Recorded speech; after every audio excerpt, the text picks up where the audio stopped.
the red and yellow of Barcelona, the gap-toothed grin, the step-overs, the no-look passes that left defenders frozen in place like statues. For one glorious electric window in the mid-2000s, Ronaldinho was not just the best footballer on the planet, he was football itself. Look how cool that is. It's genius. Widely regarded as one of the greatest players of all time, he won 2 FIFA World Player of the Year awards, a Ballon d'Or, and remains the only player ever to have won a World Cup, a Copa America, a Confederations Cup, a Champions League, a Copa Libertadores, and a Ballon d'Or. He had it all, and then he lost it. That he'd go out and party and get back at 6 or 7 in the morning on the day of the match. The parties, the prison, the fake passport, the £5 in his bank account. Ronaldinho Gaucho was arrested in Paraguay on Friday for allegedly attempting to enter the country with a fake passport. Ronaldinho turned 46 on March 21st, 2026, and the story of how he got here is one of the most jaw-dropping falls from grace in the history of sport. Let's get into it. The boy from Porto Alegre.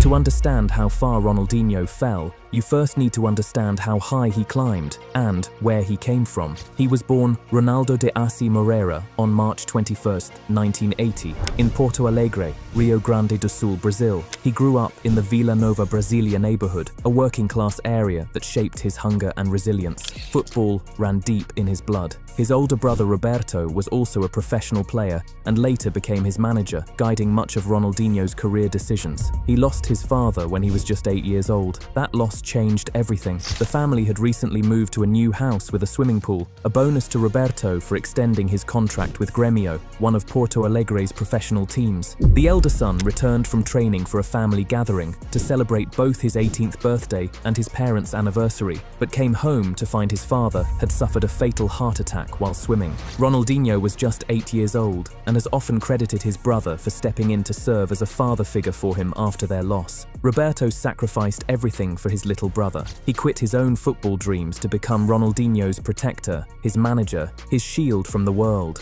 And that shielding, as well-intentioned as it was, created a man who never truly had to face consequences, a man who never had to grow up.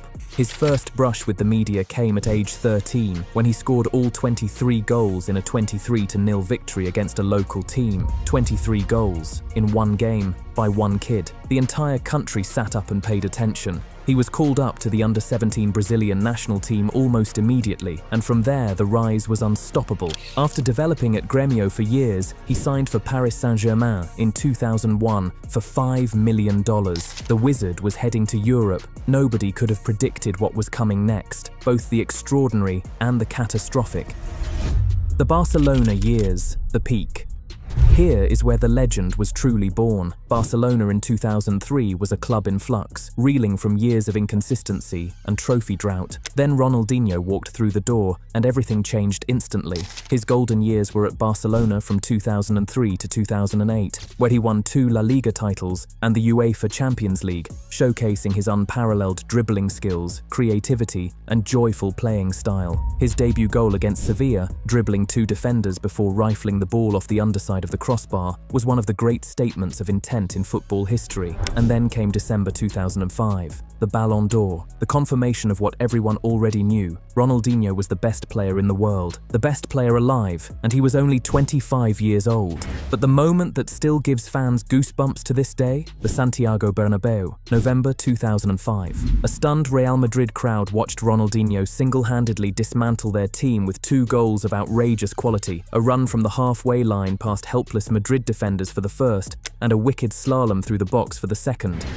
Ronaldinho! Ronaldinho! Ronaldinho! Ronaldinho! At full time, something happened that had almost never occurred in the history of that stadium. The Real Madrid fans gave him a standing ovation, Real Madrid fans applauding an opponent. In 2006, Ronaldinho earned $20 million from endorsements alone. His total earnings that year were $26 million. He was also, quietly, laying the groundwork for something else. A young, shy teenager had just arrived at Barcelona from the Masia Academy. Ronaldinho took him under his wing, showed him around, taught him how to handle pressure and fame. That teenager was Lionel Messi. In fact, in the Netflix documentary, Messi himself says of Ronaldinho, "He was more important to me than I was to him." Ronaldinho built Messi's confidence, and then Messi replaced him. Funny how that works, right? the partying problem, how it all started to crack.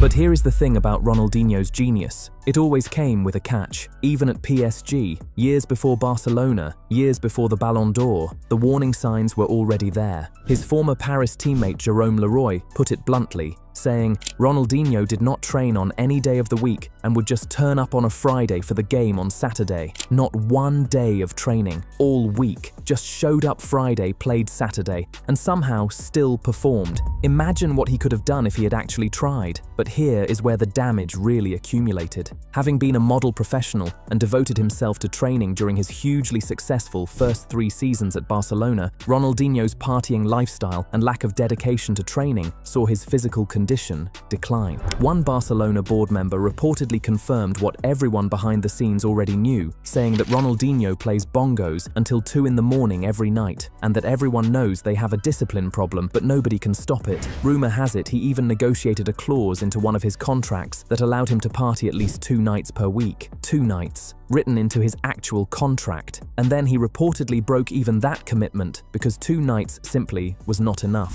A Milan season ticket holder later summarized the whole era perfectly. Win, lose, play well, play badly. Ronaldinho didn't care. He would still find a party and enjoy himself long into the night. We loved him at Milan, but he hurt himself and his career, never worried who saw him. Talk about a self-inflicted wound. By 2008, Barcelona's new manager, Pep Guardiola, had seen enough. He made it crystal clear. Ronaldinho's time at the club was over. The greatest player in the world had partied himself right out of the greatest club in the world at just 28 years old. The Coca-Cola disaster, shooting himself in the foot. And while his on-pitch decline was happening, Ronaldinho was simultaneously torching his commercial empire too. This one is almost too good to be true. Ronaldinho was a long-time endorser of Coca-Cola, but lost his sponsorship after he was spotted drinking a Pepsi at a press conference. The loss cost him $700,000 per year. Let that sink in. Coca-Cola paid him nearly that amount every single year just to be seen drinking their product. One condition. That is all. And what did Ronaldinho do? He sat down at a press conference, a public, televised press conference, and cracked open a can of Pepsi, Coke's biggest competitor. On camera, Coca-Cola released a statement saying, Coca-Cola recognizes the career and the value of Ronaldinho. However, it has become impossible to continue the partnership due to recent developments. Coca-Cola marketing chief Marcelo Pontes confirmed the fact that the player appeared with a can of Pepsi was the straw that broke the camel's back. The straw that broke the camel's back. The man earned $26 million in a single year at his peak. He was one of the most commercially valuable athletes on earth. Nike, Pepsi, Coca-Cola, EA Sports, all of them queuing up to pay him. In 2006, he earned over $19 million from endorsements alone, more than his entire club salary that year, and he threw $700,000 a year in the bin because he could not resist a can of fizzy drink from the wrong brand. Bravo, Ronnie. Absolutely tremendous work. The financial collapse, 57 properties and £5 in the bank. Now things get really dark. By 2018, the partying had stolen his career, the bad decisions had erased his sponsorship deals, and the money, the $90 million he had earned over his career, was almost entirely gone.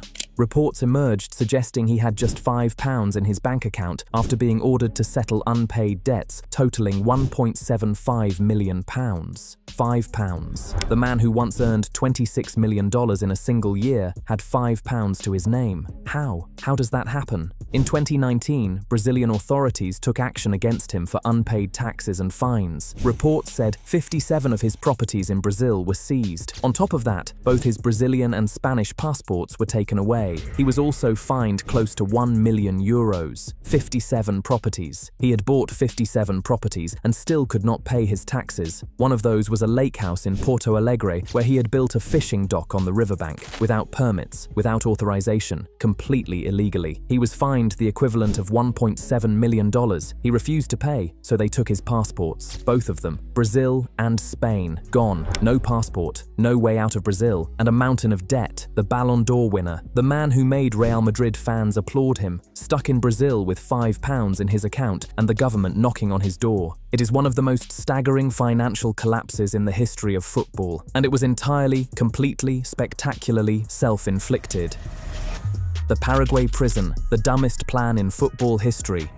But here is where things go from bad to absolute chaos. And I want you to pay close attention here because this is genuinely one of the most baffling series of decisions any human being has ever made. With his Brazilian and Spanish passports confiscated by the government, Ronaldinho wanted to travel to Paraguay for a promotional trip. Reasonable, simple, except for one enormous problem: he had no passport. So what did his team do? They got him a fake one.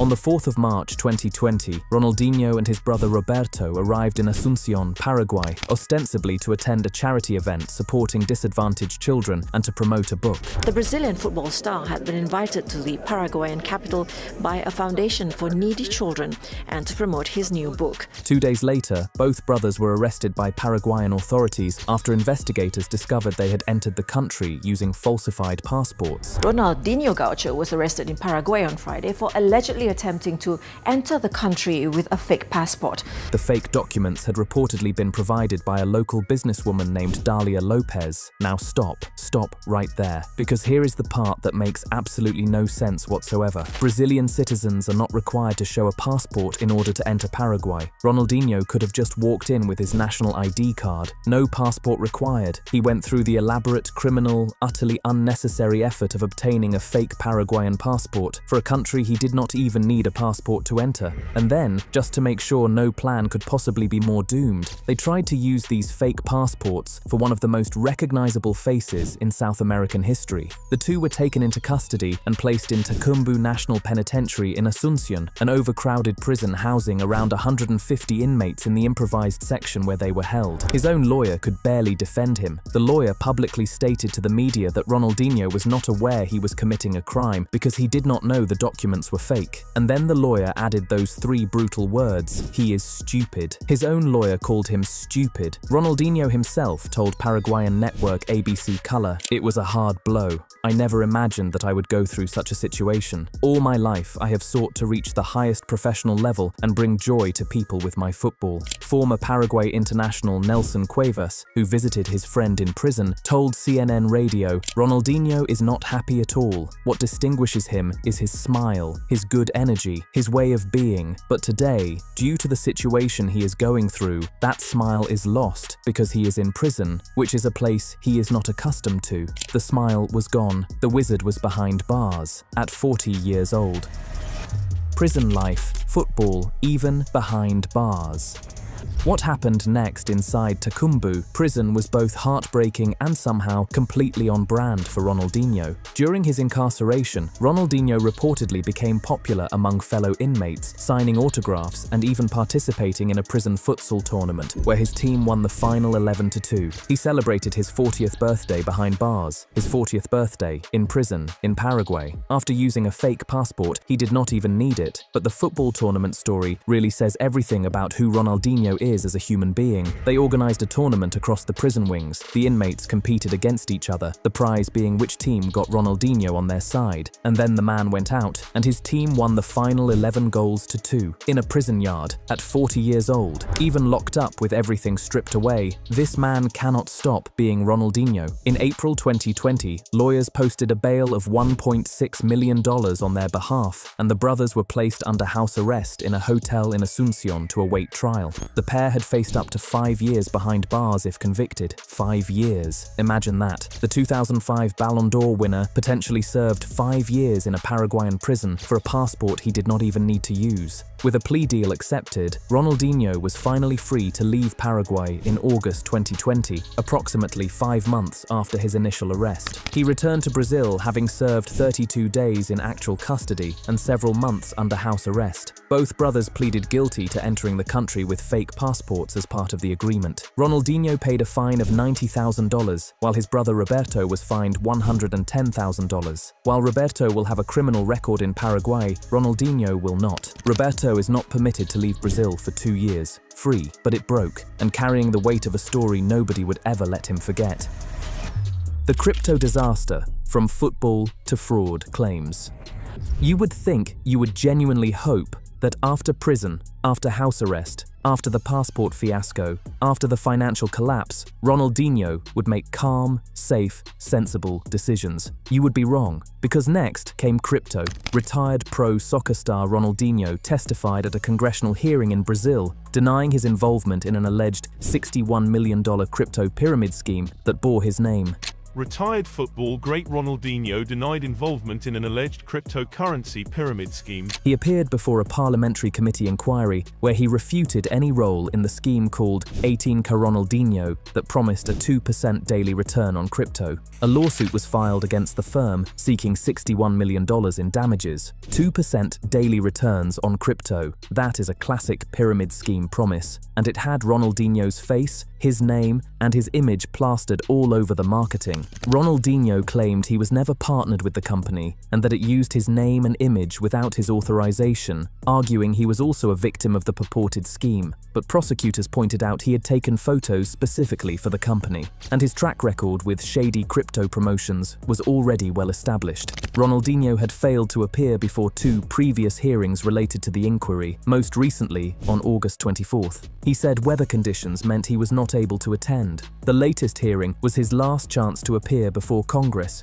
If he did not show up, Ronaldinho faced possible fines or arrest, where authorities would have forcibly taken him to appear. Weather conditions. He missed 2 government hearings about a $61 million fraud case because of weather. The same man who partied until 3 in the morning the night before a Champions League match. That man was too weather affected to catch a flight to a congressional hearing. When he finally did appear, he told the lower house committee, "It is not true I am the founder and controlling partner of 18K Ronaldinho." And then, for most of the 2-hour session, he simply invoked his right to remain silent. The entire room watching the Ballon d'Or winner sit in silence while lawmakers demanded answers about a $61 million crypto collapse. And the craziest part? Just weeks before all of this crypto chaos began, he had been arrested in Paraguay. The timing of his legal disasters was almost artistic. The comeback, wine, gin, music, and social media. And yet, and here is the part that makes Ronaldinho's story impossible to simply write off as a tragedy, the man bounced back, again, because this is what Ronaldinho does. He falls, he smiles, he gets up. Former Brazilian football star Ronaldinho has reportedly rebuilt his net worth to approximately 63 million euros as of April 2026, following a decade marked by imprisonment in Paraguay and significant asset seizures in his home country. From £5 in a bank account to 63 million euros in net worth. That is a remarkable recovery by any measure. How? He is active on social media, where he promotes brands and stays connected with fans. This has become one of his main sources of income now. He has more than 50 million followers on Instagram alone, more than 100 million across all channels combined, and reportedly charges $250,000 or more for a single post or personal appearance. That is $250,000 per Instagram post. His face is still a goldmine, even if his football boots have been hung up for years. Apart from that, he has stepped into music. He created a group called Tropa do Bruxo, which means Magic Squad, showing his interest outside football and his desire to try new things. He has also launched his own gin brand, appeared in Legends matches around the world, and in his personal life, Ronaldinho has recently become a grandfather. He has one son, João Mendes, born on February 25, 2005. João announced his girlfriend, Giovanna Buscacia, was pregnant, set to make Ronaldinho a grandfather at age 45. A grandfather at 45. The kid who scored 23 goals in a single game is now a grandfather. Time is something else. The Netflix documentary, The World, re-examines the legend. And now, just weeks ago, everything about Ronaldinho's life was thrust back into the global spotlight in the biggest possible way. Netflix released a documentary series called Ronaldinho, the One and Only, following the life and career of the Brazilian soccer legend Ronaldo de Assis Moreira, tracking his journey from young prodigy to global sports icon. Premiering on April 16, 2026, the 3-part documentary features exclusive access to Ronaldinho's private life and never-before-seen archival footage, revisiting the victories and defeats throughout his career, on and off the pitch, and it is absolutely star-studded. Viewers can expect to hear first-hand accounts and reflections from legendary figures such as Cristiano Ronaldo, Lionel Messi, Neymar Jr., Roberto Carlos, Gilberto Silva, Felipao, Carles Puyol, and Galvão Bueno. When you have Messi and Cristiano Ronaldo both sitting down to talk about the same man, that tells you everything about the level of respect Ronaldinho commands even now. At first, Ronaldinho shrugs off the harder questions in the documentary. He laughs them off, making jokes and appearing uncomfortable with such an intimate conversation. But later, he gets more emotional. When he talks about lies that were told about him, particularly in the late stages of his Barcelona days, he looks genuinely angry and upset. The jovial, enthusiastic footballer suddenly looks vulnerable. That is what makes the documentary so compelling, and what makes Ronaldinho's story so endlessly fascinating. He is not a villain. He is not a cautionary tale you can dismiss. He is a deeply human figure who had the greatest natural talent in football and spent his entire career fighting against his own inability to take it seriously enough. As one journalist wrote about him, watching Ronaldinho was fun. It made people happy. Simple words, but the right ones. Also, in a story that flew slightly under the radar in April 2026, the Paraguayan woman accused of supplying Ronaldinho with that forged passport, Dalia Lopez, was finally brought to justice. She had been a fugitive for 6 years before her capture in Asunción on April 2, 2026. A Paraguayan judge then ordered her into pre-trial detention on April 13th. The woman who handed him those passports finally faced justice. 6 years later, the case that defined the lowest point of Ronaldinho's life only just closed fully in the same month the documentary about his life went live on Netflix. You honestly could not write it. Where he stands now, a legend at 46. So where does Ronaldinho stand today, at 46 years old, almost 47, as the world watches his Netflix documentary and remembers both the magic and the mess? Now 46 years old, Ronaldinho remains active in the football world through Legends matches and maintains his status as one of the sport's most beloved figures. Beyond football, he has ventured into the music industry, forming his own collective called Tropa do Bruxo. His social media presence continues to showcase the lifestyle of an international celebrity. The financial recovery is real. By leveraging his 100 million plus social media followers, he has transitioned from a pure athlete to a multi-platform entrepreneur. Nike still works with him. Legends tours still sell out. And in 2026, with the FIFA World Cup coming to North America this summer, Ronaldinho's name is everywhere again. The benchmark, the reference point, the ghost of an era when football was pure joy. But the title of this video asks a tough question. Is how he lives now sad? Honestly, it depends on what you mean.